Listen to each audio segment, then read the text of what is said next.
Okay, stall me out a few ticks. Give me a moment of your time. Just a heads up. So when I conceived this labor of love that I like to call the Joe Blacula Perspective Presents Behind the Curtain, I had absolutely no idea that it would be this damn complicated and technical to get just one damn episode done. But once again, this is my labor of love. This is what I love to do. I'm good at it and I'm getting better on the daily. And just like most relationships, the process of it all can be a complete pain in the ass at times. Please pardon my words, but I'm just calling it for what it is. Now, my review for the Joe Blacula Presents Behind the Curtain for The Godfather Part 1 was actually the very first footage that I had shot for Behind the Curtain. I didn't really know how I was gonna set the lighting. Hell, I'm just now figuring that out. And that is why I am so damn dark during the review. I thought I could rely on my shotgun mic. Nope, thought wrong. That's why my audio on the review is complete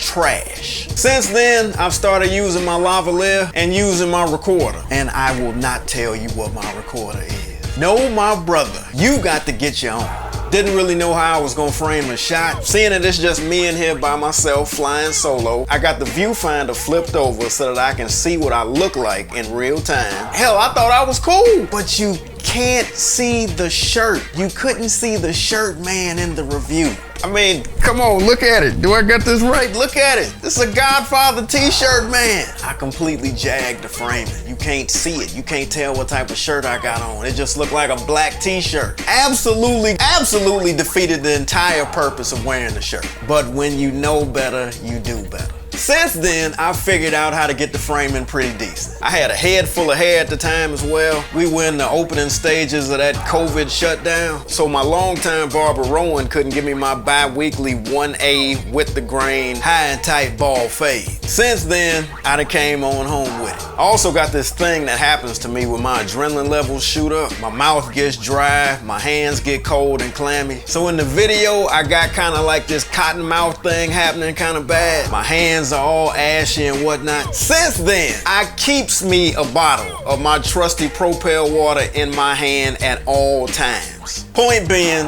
I picked my favorite movie of all time to be my test run guinea pig. Since then, I've gotten better with how I write. It's hard for me to get started, but damn it, once I do, I'm rolling. Everything is coming together slowly but surely. Yeah, I can be heavy on the graphics, but I'm saying that's some of what I do. All of this is to provide a platform to show you what I do. And the graphics is just one of the things that I do. But seeing that I see that I've gotten better, I looked back at the GF1 review that I had finished, and I was like, nope, I got to redo all of that. But then I got to thinking, I need a jump off point. Something for me to look back in time and say, this is where it all started from. This is where I started and this is where I'm at. So I opted out with reshooting it. But at the absolute least, I had to let y'all know that this, GF1, The Godfather Part 1, was the very first review that I had created. Took me 3 damn weeks to cut all of this together. 3 weeks? 3 weeks? Yeah, 3 weeks. Hell, I hadn't done none of this before. I know what I've seen, I know what I wanted to do, but I had absolutely no idea how it was gonna turn out. Well, coming up next is how it turned out. And keep in mind, once again, this was my very first entry. Pause. And now you'll know why my hands are looking ashy. And first of all, sidebar to all of this, that actually ain't ash. I use a lot of powder. More than likely that was powder on my hands. Not ash. You'll understand why I got the cotton mouth, why the image is so damn dark, and why the audio is a complete dumpster fire. I'm talking straight trash. But just in case you can't stall me out for another 9 minutes, yeah, another 9 minutes, it'll go by swift. I mean, you here already. Clearly you ain't doing nothing besides watching me. And thank you, oh, I'm spitting.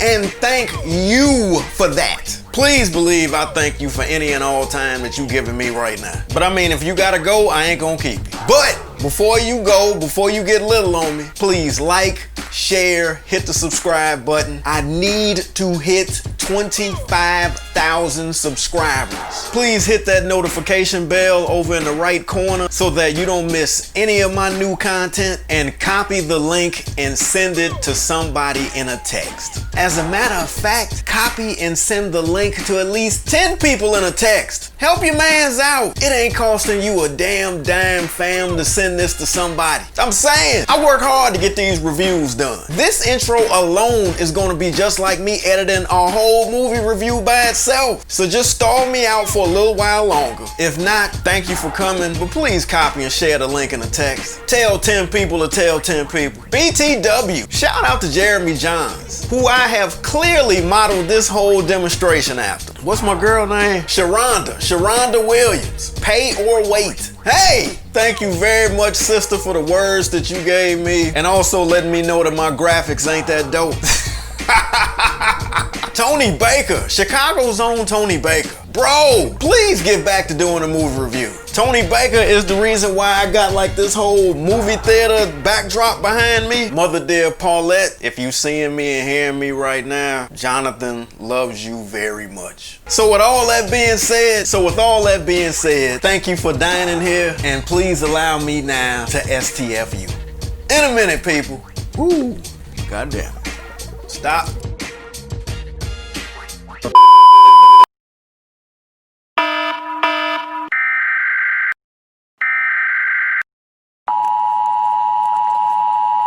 The Godfather is one of my favorite family movies of all time, especially considering that I don't like family movies, but this is my type of family movie.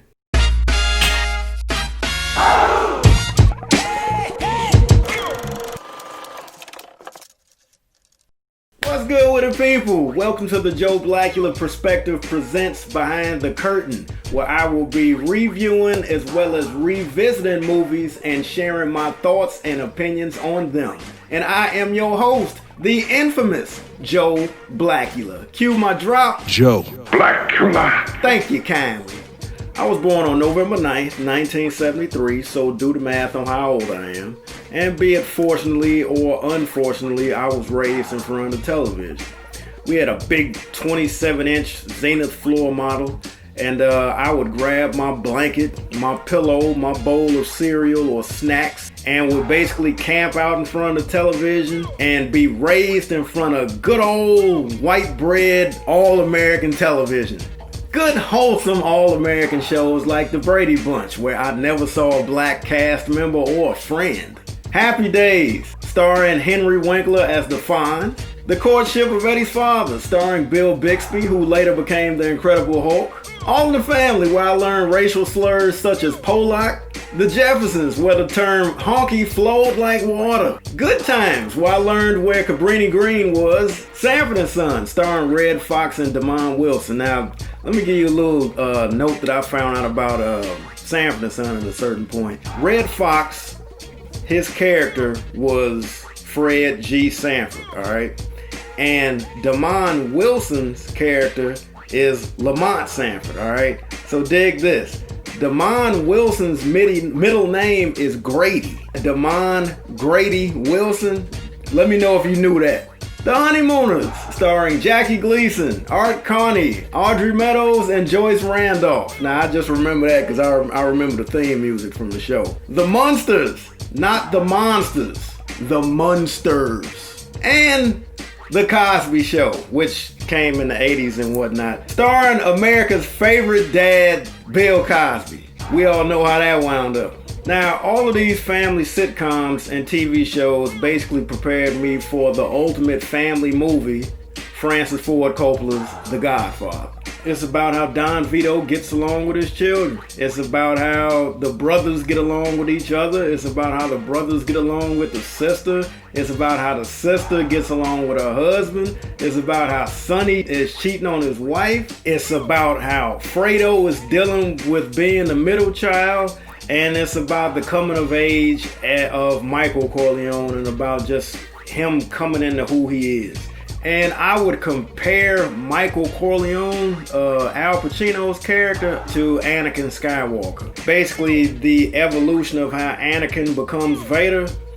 If you watch Al Pacino's character of Michael Corleone, how he starts at the beginning of The Godfather, look at how he evolves into this cold cat by the end of GF1.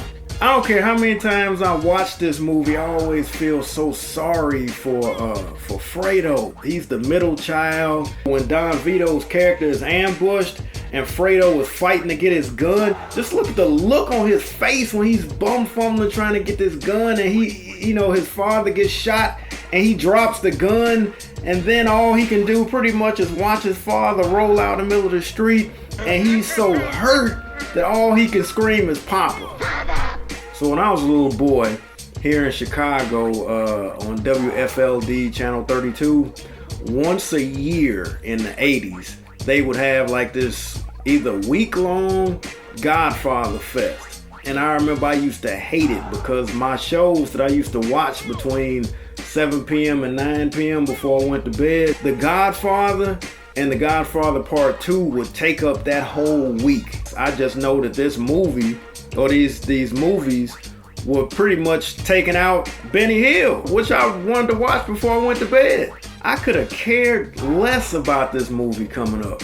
But when The Godfather 3 came out, I'll never forget that, because around that time period, Goodfellas had come out, and I had already been a fan of The Untouchables. Scarface had come out years before the fact, but I didn't really care nothing about those type of movies. But when Godfather 3 came out, I saw Godfather 3 and I loved it. Because, like I said, The Untouchables had come out already and had piqued my interest in these mob movies, especially movies, with Chicago being the hub of the outfit, which is another name for the Chicago Mafia. And I had this strong interest to all of a sudden want to see The Godfather as well as The Godfather Part 2. So it's kind of like I saw them out of sequence. I've owned this movie in probably 3 different formats. I owned it on VHS. I remember there was a green box version of it, which was a full screen. Then there was a gold box version of it, which was the widescreen. When the movie comes on, look at the opening scene. How the camera pulls away from the Undertaker and his opening words. And the camera starts in tight on his face and slowly pulls back during his monologue to reveal that the camera is over Don Vito's shoulder. And that's how they introduced The Godfather. And then he goes into this whole monologue about what happened to his daughter. And then he asks the Undertaker, well, what do you want me to do? And then he comes over to Don Vito and whispers in his ear, and then that's when they cut to the shot of Marlon Brando, and you see him, he scratches his chin or whatever that does. Whatever. I mean, look, I can watch this movie 100 more times, and I've never seen the same thing twice. I always catch something different each time around. Another little known fact, Paramount had told Francis Ford Coppola that they needed more violence in the movie, because when you watch The Godfather, there really isn't a lot of violence in it. Leave the gun, take the cannoli. There's when Luca gets choked out and stabbed in his hand. There's when Don Vito gets shot. There's when Sonny gets shot a little later on at the toll booth. When Sonny has the fight with his brother-in-law out in the street. There's probably only 8 scenes of violence in the movie. Please feel free to count them up and let me know. Now, if you want to get a whole different take of this movie, the audiobook is awesome. The audiobook goes deeper into why Don Vito's character was suspect over Luca showing up to the wedding. It goes deeper into the Johnny Fontaine character. It goes deeper into the Waltz character that owned the movie company. It goes deeper into the relationship with Sonny and his mistress. The audiobook gets deeper into Mama Corleone, which the movie doesn't really get too heavy into. She just pops up in the first one, and then she dies in the second one. That pretty much is about it. She dies in Godfather Part 2. Al Neary. Al Neary's character has a whole storyline that is, real deep as far as how he even comes. I'd often wondered, how did Al get that uniform, that police officer's uniform? Couldn't find out Al was a cop at one point in time. The book is awesome. The audio book is awesome. It's read by Chicago's own Joe Mantegna.